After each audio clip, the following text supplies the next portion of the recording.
what the coalition do tomorrow night will be very interesting indeed. Our political editor Andrew Clennell at the desk here with me. What do you got?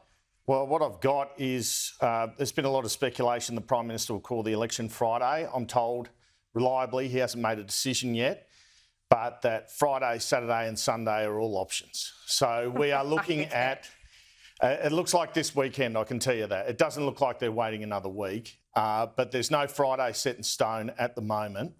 And you can see the impetus for it.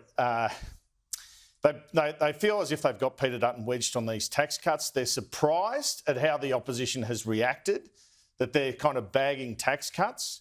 I mean, I must admit, if I was Peter Dutton or Angus Taylor, I would have got up straight away and say, I'm doing bigger ones. But that's where we stand at the moment in terms of an election being called. And the springboard, as much as it's the meagre tax cut, to me, seems to be having the opposition this much on the back foot. And I guess, you know, in terms of an objective view of things, it's good to see Peter Dutton throwing a few punches back there because goodness knows he needed to. Yeah, he did. And, I mean, in terms of strategy, it's all about the House at the moment. You know, this debate's ongoing. They're trying to wedge the coalition, tempt them to vote against tax cuts. In the election campaign, they can point to their record, and if they actually got it passed, which I think would be a pretty hard thing to do, to get past the Senate and then back to the House and then fully legislated this week.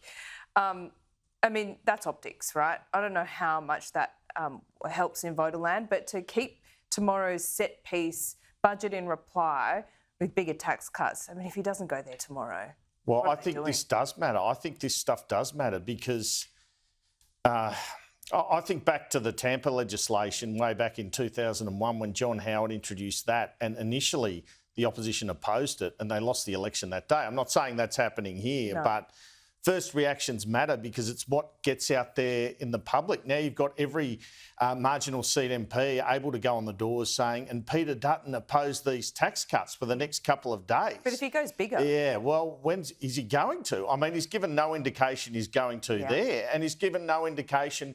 They keep talking to me about keeping their powder dry. Well, it's about time to... I mean, you know, the gun's going to go rusty if they keep the powder dry. Look, one thing I wanted to play to you and the viewers, Laura, is I did ask the Treasurer on Sunday Agenda about whether there were tax cuts in the budget or if he'd respond to them on the 2nd of March, and he had quite an interesting response. Let's have a listen.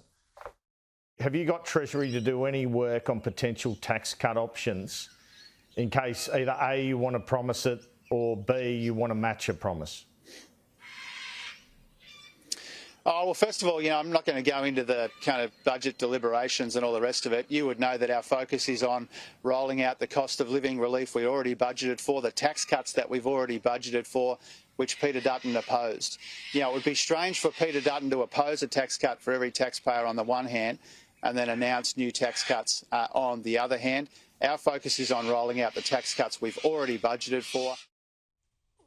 He said in his press conference in the lock-up that it was a recent thing that had gone through ERC, but I think there was enough in that answer to say it was under consideration then. And, you know, you think about it now, it's kind of been an obvious move. I mean, really, it's not great for the budget and you don't get much out of it. I might have even been tempted to go bigger if I were them. It's 10% of the deficits going forward.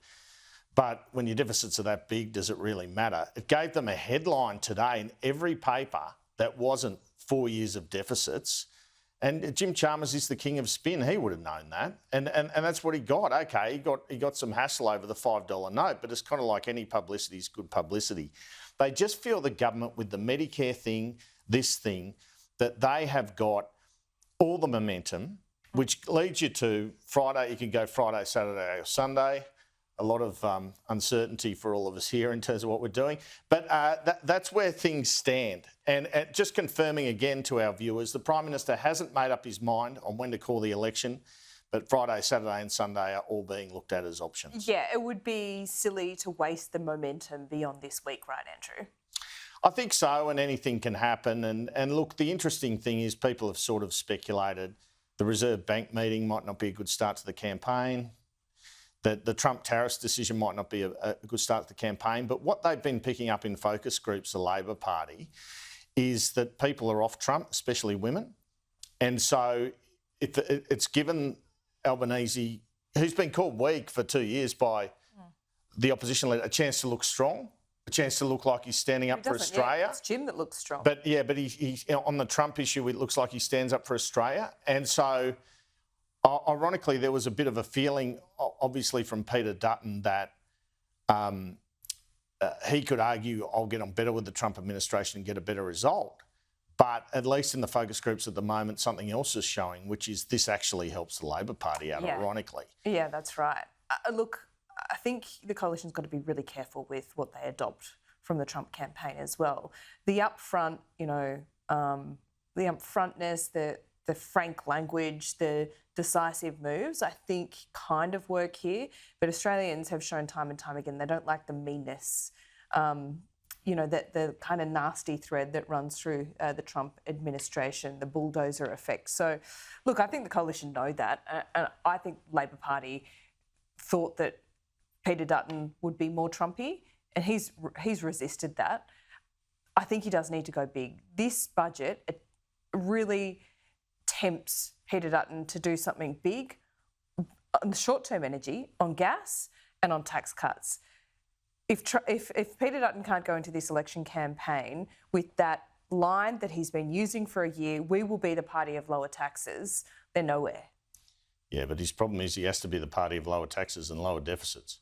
But I think there's room for that. Well, public service cuts, but how do you cut 40,000? I mean, yeah, that's right, public service cuts, but also why they matched the government on so many of these big spending measures before seeing the budget, I think perhaps they shouldn't have done that because they've got a bit. They would have had a bit more room to move.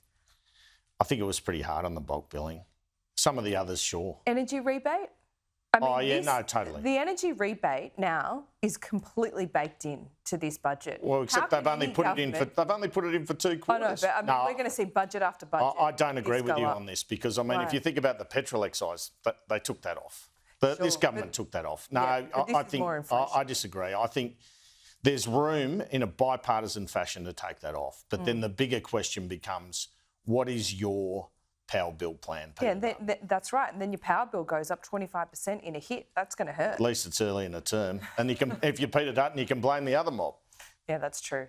Just a few things I wanted to just talk about around the fringes as well. This tobacco excise is quite extraordinary.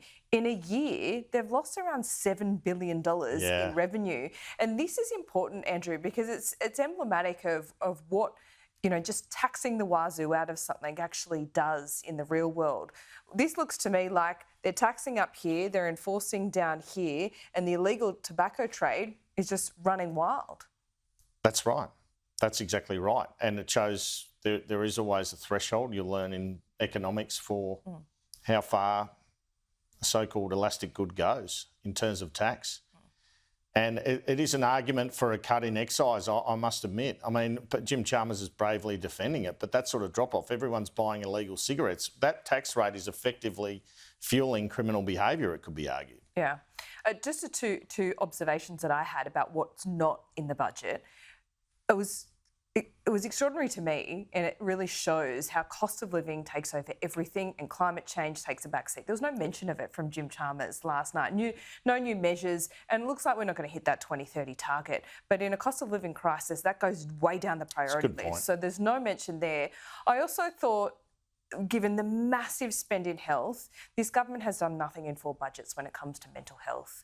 I think that could really hurt them, given the millennials are the biggest voting bloc, and this is something that they look to. Yeah, it's an issue, but remember there's quite a lot in the decisions taken but not yet announced. They can always do things in the campaign. How much is in that, by the way? I don't know. I've seen a report of $2 billion, but I saw a column item where it was, this includes commercial and confidence decisions and decisions taken but not yet announced, and it's $13 billion. So I think there's a bit there still to be promised by the government. Andrew, great to see you. So election called Friday, Saturday, Sunday, we think, but the Prime Minister's not taking a decision. Is that right? That's right. Okay.